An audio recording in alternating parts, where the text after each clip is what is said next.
अरे समित, अरे नहीं नहीं, नपर्दायामसि बृहच्छो जाजाविष्ठिया।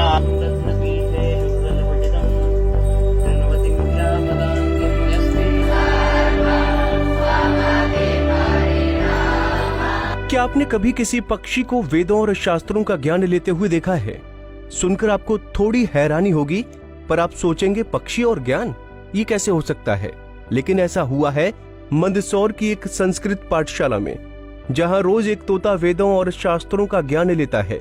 जी हाँ, यही है वो तोता जो सुबह शाम यहां आकर ज्ञान ग्रहण कर रहा है। संस्कृत पाठशाला में ये तोता अध्यापक और बटुकों के मुख से होने वाले शास्त्रों के मंत्रोच्चारण को बड़े ध्यान से सुनता है। लगभग 2-3 महीने हो गए हैं इन शुकदेव को।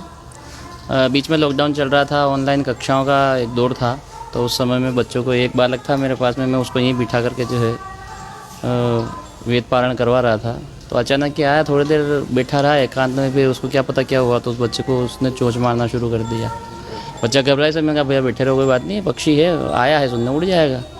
तो जब तक वो उठा नहीं तब तक वो बच्चे को चोट मारता ही रहा। फिर मैं कहा भैया उठ जाओ, तो उठा। तो जैसे बालक उठा तो आसन पे जाकर बैठ गया, और कम से कम घंटे, लगभग घंटा, घड़ी तो नहीं देखी लेकिन हाँ घंटा भर के लगभग समय तक उसने जो है वेद पारायण सुना बैठ करके। और उसके बाद से लगभग ये इसकी नित्य दिनचर्या में है, प्रातःकाल आ जाता है, 7-7:30 बजे तक आ जाता है।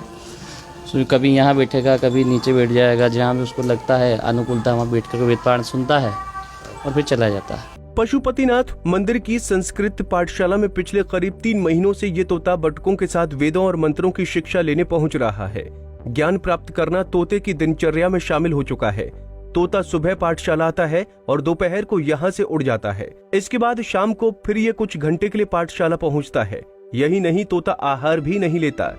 कुछ महीने पहले जब ये तोता पहली बार यहाँ पहुँचा था, तो शिक्षा ले रहे एक बटुक के पास जाकर पुस्तक को चोंच मारी और बटुक को चोंच मारकर आसन से उठा दिया। इसके बाद हैरान करने वाली बात ये रही कि बटुक के उठते ही तोता आसन पर जा बैठा। अध्यापक विष्णु प्रसाद की माने तो कहां से आता है और कहां जाता है किसी को पता नहीं, लेकिन हर सुबह कक्षा लेने के साथ ये तोता भी यहाँ पहुँचता है। जो है जब वेद का अध्ययन अध्यापन स्वाध्याय करते हैं, उस समय में जो तरंगे उत्पन्न, जिसको बोलते हैं वाइब्रेशन जो उत्पन्न होता है, वो भी सृष्टि का और प्रकृति का शोधन करता है। उससे इन पक्षियों को कहीं ना कहीं आत्मसंतोष मिलता है, जीव को संतोष मिलता है, लोग जीव उसकी तरफ अनायास आकर्षित होते हैं। और दूसरा है, कई जीवात्माएं भी ऐसी होती है जो वेद श्रवण करना चाहती है। शास्त्र में कई बार उल्लेख आता है, भागवत में, वृंदावन इत्यादि में, कि ऋषि मुनि जो है वृक्ष बन करके भी वहाँ वृंदावन में वास करके अपना भोजन करते हैं। शायद कोई देवात्मा होगी, वेद पाठ सुनने की इच्छा होगी, हमारा वेद पाठ अच्छा लगा इसलिए आकर के सुन रहे हैं। इसमें कोई हम तो अतिशयोक्ति नहीं मानते और हमारा कोई विशेष इसमें कोई परिश्रम भी नहीं है। ये तो इन्हीं की कुछ देवीय चेष्टा है। गौर करने वाली बात है कि इस संस्कृत पाठशाला के परिसर में पहले भी कई जंतु और पक्षी आते रहे हैं। पहले नाग नागिन का जोड़ा यहाँ फन फैलाए बैठा रहता था। इसके बाद एक खरगोश आने लगा और अब ये तोता चर्चा का विषय बना हुआ है। पंजाब केसरी टीवी के लिए प्रीत शर्मा की रिपोर्ट। हमसे जुड़े रहने के लिए हमारे YouTube चैनल को सब्सक्राइब करें और नई वीडियो की नोटिफिकेशन के लिए बेल आइकॉन को दबाएं।